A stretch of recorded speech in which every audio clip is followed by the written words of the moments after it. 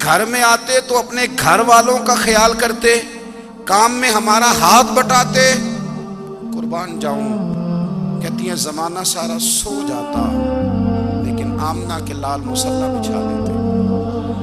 دنیا سو گئی، ساری سب سو گئے، جو خدام تھے، وہ جو غلام تھے، وہ سو گئے۔ صحیح مسلم میں لفظ ملیں گے، سیدہ پاک فرماتی ہیں او میرے نبی کے غلاموں، میں نے یہ رنگ بھی دیکھا ہے کہ حضور نے اتنا کھڑے رہے، اتنا قیام کیا، اتنا قیام کیا کہ مقدس پیروں میں ورم آ گئے، سوج گئے پیر۔ اتنے بڑے دل پہ ہاتھ رکھ کے نہیں بتا سکتا کہ میرے کبھی نماز میں پیر سوج گئے، کوئی نہیں بتا سکتا۔ بچوں کی روٹی کماتے تھک گئے، بات الگ ہے، ہم سیر کرنے گئے تو تھک گئے، بات الگ ہے، لیکن عبادت میں یہ بھی تو مسلم شریف ہے نا، یہ بھی تو دین ہے نا، یہ بھی تو حضور کی سنت ہے، یہ بھی تو وہ چیز ہے جو کریم کی آنکھوں کی ٹھنڈک ہے۔ سیدہ فرماتی ہیں پیروں میں ورم آ گئے، ساری رات ہی حضور نے نماز پڑھی اور ایک ہی آیت بار بار دہرائی۔ مسجد نبوی میں بلال حبشی نے فجر کی اذان دے دی اور حضور ابھی مصلی پہ تھے، کریم فارغ ہوئے۔ میں نے عرض کی یا رسول اللہ صلی اللہ علیہ وسلم، آپ کے تو صدقے اللہ اگلے پچھلوں کے گناہ معاف کرے گا، تو آپ اتنی آہوزاری کیوں فرماتے ہیں؟ آپ تو شفیع ہیں، آپ تو انبیاء کے امام ہیں۔ تو حضور نے فرمایا عائشہ تم نے گنوایا ہے نا میرے اللہ کی مجھ پر کتنی رحمت ہے، افلا اکون عبدا شکورا، فرمایا اگر اس نے اتنی نعمتیں دی ہیں تو کیا میں اس کا شکر گزار بندہ نہ بنوں؟ میں شکر گزار بندہ نہ بنوں اس کا؟ پھر اگر اتنی نعمتیں اس نے دی ہیں، مجھے اتنا نوازا ہے، تو پھر میں اس کے سامنے سجدے نہ کروں؟ او میرے بھائی، بڑے قابل فخر لوگ ہیں ہم کہ ہم نبی پاک کے غلام ہیں، ہم قابل فخر ہیں کہ نبی کریم کے غلام ہیں۔ کیا کبھی اس غلامی کے شکرانے میں بھی 2 نفل پڑھے ہیں؟ یا اللہ تیرا شکر ہے تو نے ہمیں حضور کا غلام بنایا ہے۔ یاد رکھیں کہ اپنی روحانی زندگی کو آباد کریں، استغفار پڑھیں، تسبیحات کریں۔ حضرت عبداللہ ابن عمر رضی اللہ تعالیٰ عنہ حضرت عمر کے صاحبزادے، مکہ مکرمہ میں ان کی قبر ہے۔ میں نے جب انہیں پڑھا تو مجھے ان سے بڑا پیار ہو گیا، لیکن آپ کو پتہ ہے وہاں جا کے کسی شخص کا مزار تلاش کرنا یا پوچھنا ایک مشکل کام ہوتا ہے۔ تو ایک دفعہ میں مکہ شریف میں حاضر تھا، ایک گاڑی والا ڈرائیور مجھے کہنے لگا کہ مولانا میں آپ کو جانتا ہوں، مجھے آپ سے محبت ہے، ایک بات بتاؤں آپ کو؟ میں نے کہا بتاؤ۔ کہنے لگے حضرت عبداللہ ابن عمر کی قبر دیکھنی ہے۔ میں نے کہا یہ تو نہیں کہہ رہا، یہ کسی نے بندوبست کرایا ہے، یہ اللہ نے تیرے دل میں بات ڈالی ہے، یہ ہو گیا تو لے چل مجھے۔ حضرت عبداللہ ابن عمر کو نبی پاک نے فرمایا تھا راجل صالح، یہ نیک بندہ ہے، یہ متقی آدمی۔ حضرت عبداللہ ابن عمر رضی اللہ تعالیٰ عنہ سیدنا فاروق اعظم رضی اللہ تعالیٰ عنہ کے صاحبزادے ہیں، اور ان کی ہمشیرہ سیدہ حفصہ رضی اللہ تعالیٰ عنہ حضور کی زوجہ محترمہ۔ ایک دن اپنی ہمشیرہ سے کہنے لگے کہ نبی کریم صلی اللہ تعالیٰ علیہ وسلم گھر میں آئے نا، اور اگر حضور غم امت میں پریشان نہ ہو، طبیعت کو حشاش بشاش دیکھو، تو ذرا پوچھنا تو صحیح حضور کا میرے بارے میں کیا خیال ہے، پوچھنا تو صحیح کہ کریم کی بارگاہ میں میرا کیا مقام ہے، میرے بارے میں حضور کیا فرماتے ہیں۔ اب بہن کو کام بتائے اور بتائے بھی بھائی، اور کوئی بہن وہ کام نہ کرے، یہ تاریخ میں ہوتا نہیں۔ حضرت عمر فاروق رضی اللہ تعالیٰ عنہ کی صاحبزادی ام المومنین رضی اللہ تعالیٰ عنہ فرماتی ہیں کہ میں تو بس منتظر تھی، انہوں نے تو کہا تھا نا کہ اگر تم حشاش بشاش دیکھو تو بات کرنا، لیکن حضور تشریف لائے، میری باری تھی، میرے گھر تشریف لائے، کھانا پیش کیا تو فوراً میں نے عرض کی حضور ایک بات پوچھنی تھی۔ حضور نے فرمایا پوچھئے۔ میں نے عرض کی حضور میرے بھائی عبداللہ ابن عمر کے بارے میں آپ کا کیا خیال ہے؟ نوجوانوں میری بات پہ غور کرنا، میرے بھائی کے بارے میں آپ کا کیا خیال ہے؟ تو نبی کریم صلی اللہ تعالیٰ علیہ وآلہ وسلم نے میری طرف دیکھا اور پھر حضور زیر لب تھوڑا مسکرائے، اور بریلی کے امام کہتے ہیں کہ حضور مسکرا دیتے تھے نا تو جو بڑا دکھی ہوتا تھا وہ بھی ہنس پڑتا تھا۔ اب سوال پیدا ہوتا تھا کہ پھر تو اس مسکراہٹ کے لیے انتظار کرنا پڑتا ہوگا کئی کئی مہینے کہ حضور مسکرائیں تو رونے والے ہنسیں، تو اعلیٰ حضرت فرماتے نہیں، انتظار نہیں کرنا پڑتا، یہ مسکراتے رہنا تو حضور کی عادت ہے۔ جس کی تسکین سے روتے ہوئے ہنس پڑے اس تبسم کی عادت پہ لاکھوں سلام۔ یعنی یہ تو عادت ہے حضور کی مسکراتے رہنا، اس کے لیے انتظار نہیں کرنا پڑتا۔ بھائیو آپ خیال رکھیں گے، غور کریں گے، حضرت عبداللہ ابن عمر رضی اللہ تعالیٰ عنہ کے بارے میں پوچھا تو سیدہ فرماتی ہیں کہ نبی کریم صلی اللہ تعالیٰ علیہ وسلم نے زیر لب مسکرائے اور فرمایا حفصہ تیرا بھائی ہے تو اچھا، لیکن میں نے سنا ہے کہ عشاء کی نماز پڑھتا ہے تو فجر تک سویا ہی رہتا ہے۔ او نوجوانوں، 10 بجے تک سونے کی بات نہیں ہوئی، 9 بجے تک سونے کی بات نہیں ہوئی، 11 بجے اٹھنے کی بات نہیں۔ حضور فرمانے لگے میں نے سنا ہے کہ عشاء کی نماز پڑھ کے سو جاتا ہے اور فجر تک سویا ہی رہتا ہے، اسے چاہیے کہ تہجد کے وقت اٹھا کرے، اللہ کی بارگاہ میں حاضر ہوا کرے، آہوزاری کرے، سجدے کرے، عبادت کرے، اٹھتا ہے اور فجر میں جا کے اٹھتا ہے۔ حضرت جناب حفصہ رضی اللہ تعالیٰ عنہ کہتی ہے میں نے جناب عبداللہ ابن عمر کو پیغام دیا اور میں نے کہا میرے جوان بھائی سن، نبی پاک نے فرمایا ہے تو اچھا پر تہجد میں نہیں اٹھتا، نفل نہیں پڑھتا۔ او میری ملت کے جوانوں، مزہ نہیں آ جاتا جب ساری دنیا سوئی ہو، ساری دنیا، اور بستر بھی گرم ہو اور نیند بھی پورا غلبہ کر رہی ہو، اور اچانک گھنٹی بجے دماغ میں، آنکھ کھلے، گھڑی پہ نظر پڑے، 3:30 4 بجے کا پیغام گھڑی بتائے، اور کوئی چڑھتی جوانی والا اٹھ کے وضو کرے، اور جب وہ مصلی کھول کے بچھائے تو مدینے والے محبوب کہتے ہیں کہ ہر نماز پہ رب ثواب دیتا ہے، اور جو اٹھ کے تہجد کی نماز پڑھے اسے دیکھ کے تو رب مسکراتا ہے، جو اس کی شان کے لائق ہے، جو اس کی شان کے لائق، وہ مسکراتا ہے، خوش ہوتا ہے کہ میرا بندہ تہجد میں اٹھ گیا، وہ مسکراتا ہے۔ کاش ہماری صبح کبھی اپنے مالک کے نام ہو جائے، کاش کہ صبح حضرت ابو الحسن رحمۃ اللہ تعالیٰ علیہ حضرت معاذ ابن جبل رضی اللہ تعالیٰ عنہ کے پاس بیٹھا کرتے تھے، فرماتے ہیں ان سے جو پیار بڑھا تو پھر میرا مصلی سے بھی بڑھ گیا۔ تابعی ہیں، فرماتے ہیں صحابی رسول سے محبت ہوئی تو ذکر سے بھی ہو گئی، پھر درود شریف سے بھی ہو گئی، محبت ان سے بڑھی تو پھر اللہ نے مسجد کا پیار بھی بڑھا دیا۔ آپ فرماتے ہیں کہ میری ہر وقت طبیعت چاہتی تھی کہ بس اللہ اللہ کروں، بس اللہ اللہ کروں، بس نہ میں ذرا تھوڑی جان چھڑاؤں لوگوں سے، کوئی 10 منٹ ملے تو میں کوئی 4 نفل پڑھ لوں، میں تھوڑا سا نہ بچوں لوگوں سے، اور مجھے تسبیح ملے تو میں نہ کچھ 400-500 دفعہ استغفار پڑھوں، سبحان اللہ، الحمدللہ، اللہ اکبر، لا حول ولا قوت الا باللہ، میں نہ تسبیحات پڑھوں۔ فرماتے ہیں کہ بچے تھے گھر میں 6-7، غربت تھی، کام ملتا کوئی نہیں تھا، اور میں کام چور نہیں تھا، کام ڈھونڈتا تھا، پر اللہ کی قدرت کے کام نہیں ملتا تھا۔ فرماتے ہیں کہ میں نے ایک دن اپنی اہلیہ سے کہا کہ آج میں پھر جاتا ہوں کام ڈھونڈنے، تو میری بیوی بڑی فرما بردار تھی، پر اس دن نہ غربت کے ہاتھوں تنگ آ کے کہنے لگی آج نانا کوئی تو چیز لے کے آیا تو مجھ سے بچوں کی بھوک نہیں دیکھی جاتی، سب روگاں دا روگ محمد جس دا نام غریبی، کنڈ بلا کے لنگ جاندے نہیں دوست یار قریبی، آج نہ کچھ لے کے آیا تو میں بچے لے کے چلی جاؤں گی۔ شیخ فرماتے ہیں کہ میں بڑا پریشان گھر سے نکلا، پر میں نے صبح سے لے کے زور تک کام ڈھونڈا، کام ملا کوئی نہیں، تو میرے دل میں خیال آیا چلو کام نہیں ملتا تو اللہ اللہ تو کرے نا، چلو بندوں کی مزدوری نہیں ملتی تو رب کریم کی عبادت ہی کرتے ہیں۔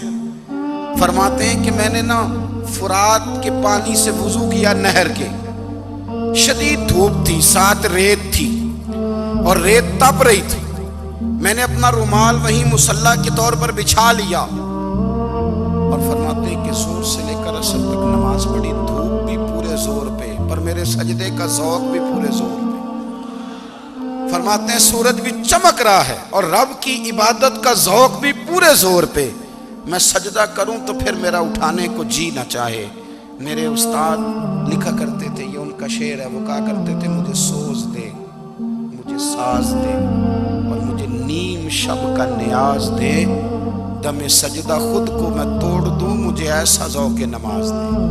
اور میں تیری بہار کا پھول ہوں، میں کھلا بھی ہوں تو تیرے لیے، مجھے میری شاخ سے توڑ لے، مجھے اپنی زلف کا ناز دے۔ بھائی فرماتے ہیں کہ عصر تک میں نے نفل پڑھے، دل ڈھلنے لگا، عصر کی نماز پڑھی اور میں وہاں سے چلا۔ اب میں جب نکلنے لگا تو دل میں خیال آیا کہ چھوٹی چھوٹی دیواریں ہیں گھر کی، بغیر کچھ لیے جاؤں گا تو بیوی دور سے دیکھے گی تو شور کرے گی کہ پھر خالی ہاتھ آ گیا۔ کہتے میں نے اپنے اسی رومال میں جس پہ میں نے نماز پڑھی تھی نا، رومال میں کیا عقیدے پنجابی جسافہ کہتے ہیں، اسی میں نا میں نے کچھ ریت بھر لی کہ وہ دور سے دیکھے گی تو سمجھے گی کچھ لے کے آیا ہے، چلو جا کے اسے بتا دوں گا کہ آج پھر مزدوری نہیں ملی۔ کہتے ہیں وہ ریت لے کر جب میں گھر میں گیا تو پہلے بیوی دروازے پہ کھڑی ہوتی تھی، پوچھتی تھی خالی ہاتھ آ گئے ہو؟ آج میں نے دیکھا تو ہے ہی کوئی نہیں۔ فرماتے ہیں میں اندر داخل ہوا، سلام لیے، کونے میں میں نے وہ رومال رکھ دیا اور میں نے آواز دی کہ بھلی مانس کہاں ہو؟ تو وہ کہنے لگی آپ منہ ہاتھ دھو لیں، میں روٹی لے کے آئی۔ میں نے کہا روٹی کہاں سے آ گئی؟ یہاں تو کئی دنوں کے فاقے، تو کئی دنوں کی غربت ہے، یہاں تو اس گھر میں تو فقیری ہے۔ فرماتے ہیں کہ وہ روٹی لے کے آئی اور اس وقت کی جو موجودہ نعمتیں تھیں، سمجھ لیں سلاد، اچار، ہر چیز ساتھ لائی۔ میں نے کہا کہ بچے کہاں گئے؟ کہنے لگی وہ کھانا کھا کے کھیلنے گئے، آپ کھانا کھا لیں آ جاتے۔ کھانا اس نے چن دیا۔ میں نے حیرت انگیز لہجے میں ساری نعمتیں اپنے دسترخوان پہ دیکھ کر کے بیوی سے پوچھا یہ کہاں سے آیا کھانا؟ بچوں کو تو نے کہاں سے کھانا کھلایا؟ یہ سارا کچھ کیسا ہے؟ کہنے لگی پتہ نہیں آج آپ کس کریم کی مزدوری کرنے چلے گئے تھے، پتہ نہیں کس کریم کی، میرے گھر میں تو اتنی نعمتیں آئی ہیں کہ مجھ سے سنبھالی نہیں جا رہی، اتنا اناج ہے، اتنا گندم ہے، کس کریم کے دروازے آج چلے گئے تھے؟ یہ کہتے کہتے وہ اٹھی اور اٹھ کر کے کہنے لگی پہلے بڑا کچھ آیا تھا، اب کیا لے آئے ہو؟ اور جا کر کے نا اس نے وہ ریت والا رومال کھولا، کہنے لگے میں تو لے کے آیا تھا ریت، تو میرے رب نے اسے بھی سونے اور ہیرے بنا دیا تھا۔ جب آپ کی توجہ اللہ کی جانب، میرے نبی پاک صلی اللہ تعالی علیہ وسلم نے فرمایا ہر چیز اپنے رب سے مانگ، ہر چیز مانگ، ہر چیز مانگ۔ یا رسول اللہ کیا کچھ؟ میرے محبوب نے فرمایا تیرے گھر میں نمک بھی ختم ہو جائے تو وہ بھی اپنے رب سے مانگا کر، تو مانگنا وہ تجھے دے گا، تو اس کی بارگاہ میں کشکول طلب دراز تو کرنا۔ اور ترمذی شریف میں عجیب لفظ ہے، رسول کائنات نے فرمایا، رب کریم فرماتا ہے جب میرا بندہ ہاتھ اٹھاتا ہے نا تو مجھے حیا آتی ہے کہ میں خالی کیسے لوٹا دوں اس کے۔ اتنے بڑے بادشاہ کی بارگاہ میں، او بھائی لوگوں سے عزتیں تلاش کرتے ہو تو وہ کیا تمہیں عزت دیں گے؟ وہ تو کل اچھا کہتے ہیں پرسوں برا کہنے لگ جاتے ہیں۔ لوگوں کے سامنے گڈ بک میں آنا چاہو گے تو وہ تو سویرے تمہارے بارے میں کچھ کہیں گے، شام کچھ اور کہیں گے۔ اپنی روحانی زندگی آباد کریں، اپنے مصلح کو وقت دیں، اور دنیا سے چھپ کر اس موبائل کو بند کر کے اور اپنے آپ سے بھی چھپ کے اور تنہا ہو کے چھپا کے سارا کچھ اپنے آنسو اپنے رب کی بارگاہ میں پیش کریں، اس کے حضور حاضری دیں۔ سنو نا ترمذی کی حدیث، اور اسے یاد رکھنا، نبی پاک علیہ السلام نے فرمایا اپنے دکھ لوگوں کے سامنے نہ بیان کرنا، سیٹھوں نوابوں کو نہ بتاتے پھرنا، دنیا داروں کے سامنے جا کے نہ رونا کہ میں تکلیف میں ہوں۔ فرمایا اگر دنیا داروں کو دکھ بتاؤ گے رب تمہیں کبھی غنی نہیں کرے گا۔ اور لوگ ہیں کہ الٹا مذاق اڑائیں گے۔ آپ کی جس سے بڑی پکی یاری ہے نا، پکی، وہ تب تک پکی ہے جب تک آپ نے 50,000 مانگا نہیں، اور جس وقت آپ نے کہہ دیا کہ میں مجبور ہوں میری مدد کر تو پھر ختم ہو گئی دوستی۔ لوگوں کے تعلقات آپ کے ساتھ تب تک ہیں جب تک آپ ان سے کوئی ضرورت وابستہ نہیں کرتے۔ کریم محبوب فرمانے لگے بندوں کے سامنے دکھ نہ بیان کرنا، اللہ تجھے کبھی غنی نہیں کرے گا۔ تو اپنے دکھ اپنے رب کو بتا، تو دعائیں مانگ، تو اس کی بارگاہ میں حاضر ہو، تو اس کے حضور عرض کر۔ فرمایا اپنے دکھ اپنے رب کو بتا، وہ جلدی کرے یا دیر سے کرے تجھے ساری دنیا سے بے نیاز کر دے گا، تجھے کسی کا محتاج نہیں رہنے دے گا۔ اپنے مصلح کو، اپنی اپنی دعاؤں، ایک بزرگ فرماتے ہیں میں نے دعا مانگنے کا طریقہ اپنی بیوی سے سیکھا. دعا مانگنے کا طریقہ اپنی، سیکھنے والے تو اپنے بچوں سے بھی سیکھ لیتے ہیں، سیکھنے والے تو ہر ایک سے سیکھتے ہیں. وہ کہتے ہیں میں نے دعا مانگنے کا سلیقہ اپنی بیوی سے سیکھا ہے. حضرت وہ کس طرح؟ فرمانے لگے میری بیوی نے نا مجھے کوئی کام بتایا، کچھ پیسوں کی ضرورت کے لیے کہا، تو میں نے اسے کہا کہ بھئی ابھی میرے پاس نہیں ہے، کچھ دنوں میں آتے ہیں تو میں دے دوں گا. عورتوں کی عادت ہوتی ہے وہ بار بار یاد کراتی ہیں. 2-4 دنوں کے بعد پھر اس نے کہا حضرت وہ میں نے کہا تھا کچھ پیسے، میں نے اسے کہا کہ ابھی میرے پاس نہیں ہے، کچھ دنوں میں ملتے ہیں تو میں تمہیں دے دوں گا. اس نے کچھ دنوں کے بعد پھر کہا حضور وہ میں نے کچھ پیسے کہے تھے. فرماتے میں نے ڈانٹ دیا، میں نے کہا کہ کیا تو روز مجھے شرمندہ کرتی ہے، کہا نا میرے پاس نہیں ہے، ہوں گے تو دے دوں گا، تو روز یاد کراتی ہے. فرماتے اس نے پہلے تو میری ڈانٹ کو سہا، پھر میرے سخت جملوں نے اس کی آنکھوں میں آنسو پیدا کر دیے، پھر اس نے اپنے آنچل میں اپنے اس دکھ کو سمیٹا، اور پھر اس نے ایک جملہ کہا تو میں رو پڑا، اور مجھے اپنے رب سے مانگنے کا طریقہ آ گیا. مجھے کہنے لگی حضرت جی آپ نے ڈانٹ دیا، میں نے سہ لیا، پر آپ بھی میرے شوہر ہیں، بتائیں نا آپ سے نہ کہوں تو میں کس سے جا کے کہوں. فرماتے ہیں میں رو پڑا، اور میں کھل کے رویا، اور میں تڑپ کے رویا، اور پھر میری سسکیاں بند گئیں. تو مجھے کہنے لگی آپ کو کیا ہوا؟ میں نے کہا مجھے بھی دعا مانگنی آ گئی ہے. جب میں اسے کہوں گا نا اللہ تو ہی میرا رب ہے، میں تجھ سے نہ کہوں تو میں کس سے جا کے کہوں؟ میں کیوں کسی بندے سے سوال کروں؟ میں کیوں کسی دنیا دار سے کہوں؟ میں تیرے بندوں کا، نیک بندوں کا وسیلہ لے کے، تیرے محبوب کی غلامی لے کے تیری بارگاہ میں آیا، تجھ سے نہ مانگوں تو کس سے مانگوں؟ سمجھ آ گئی ہے. جب میں اس رنگ میں مانگوں گا تو پھر رب میرے اوپر بڑا ہی فضل فرمائے گا، وہ میرے اوپر بڑی رحمت کرے گا، وہ میرے لیے آسانیاں کرے گا. عزیز دوستو ہم اس طرح کرنے لگ گئے ہیں کہ ہم نے نا اپنے تعلقات پر اعتماد کرنا شروع کر دیا ہے. میرے تعلقات بہت ہیں، ہم نے اپنی دولت پر اعتماد کرنا شروع کر دیا ہے، میرے پاس دولت بہت ہے. ہم نے اپنے علم پر، اپنی شہرت پر اعتماد کرنا شروع کر دیا ہے کہ میرے پاس فلاں چیز بہت ہے. یاد رکھنا جب بے نیاز اپنی صفت بے نیازی دکھاتا ہے تو بڑی بڑی دولتوں والے مجبور نظر آتے ہیں. بھائیو جب انسان کا رشتہ اپنے مالک کے ساتھ ہوتا ہے پھر تو غم بھی کچھ نہیں کہتے، پریشانیاں بھی کچھ نہیں کہتی، پھر تو زندگی صبر والی، پھر تو زندگی توکل والی، پھر تو زندگی بھروسے والی. پھر انسان اپنے آپ کو رسوا نہیں کرتا، دنیا داروں سے امیدیں اس کی ختم ہو جاتی، امیدیں اللہ رسول سے لگا لیتا ہے، مضبوط ہو جاتا ہے، مضبوط، طاقتور ہو جاتا ہے، خوددار ہو جاتا ہے، باوقار باعزت ہو جاتا ہے. حضرت بہلول دانا رحمت اللہ علیہ بیٹھے تھے تو ہارون رشید حج کر کے آ رہا تھا، تو رستے میں حضرت شیخ سے ملاقات ہو گئی تو السلام علیکم کے بعد کہنے لگا حضور کوئی حکم ہو تو بتائیے گا. تو حضرت بہلول دانا فرمانے لگے تیرا رب کون ہے؟ اس نے کہا اللہ. تو فرمایا میرا کون ہے؟ کہا اللہ. فرمانے لگے تو بڑا ہی بیوقوف ہے، کیا تو یہ سمجھتا ہے کہ رب ہارون رشید کو تو دے گا اور بہلول دانا کو بھول جائے گا؟ تیرا بھی وہی رب ہے، میرا بھی وہی رب ہے. اس نے اگر تجھے دے کے آزمایا ہے تو ہو سکتا ہے مجھے نہ دے کے آزما رہا ہو. جب اس کی حکمت کے تقاضے ہوں گے تو عطا کرے گا اور دے گا. تو جا اپنا کام کر. بھائی اپنی روحانی زندگی، اپنی عبادات، اپنے وظائف، اپنے روزمرہ کے معاملات، اپنی دعائیں، اپنا استغفار. دیکھو کوئی مشکل کام تو نہیں، 2 رکوع ہیں سورہ واقعہ کے، اگر رات کو پڑھ لی جائے تو. میں کس طرح یہ بات بیان کروں کہ تعویذ بانٹنا آسان ہے اور وظیفہ بتانا مشکل ہے. سارا دن تعویذ بانٹیں تو لوگ لینے کو تیار ہیں، اور اگر آپ وظیفہ بتائیں تو کہتے ہیں تو مشکل کام ہے. او خدا کے بندے، اگر آپ کا تعلق قرآن پاک کے ساتھ مضبوط ہو، قرآن پاک کے ساتھ اگر آپ کا رشتہ ہو، لوگ سفارشیں ڈھونڈتے ہیں نا دنیا میں، کوئی تعلق مل جائے تو میرا کام ہو جائے.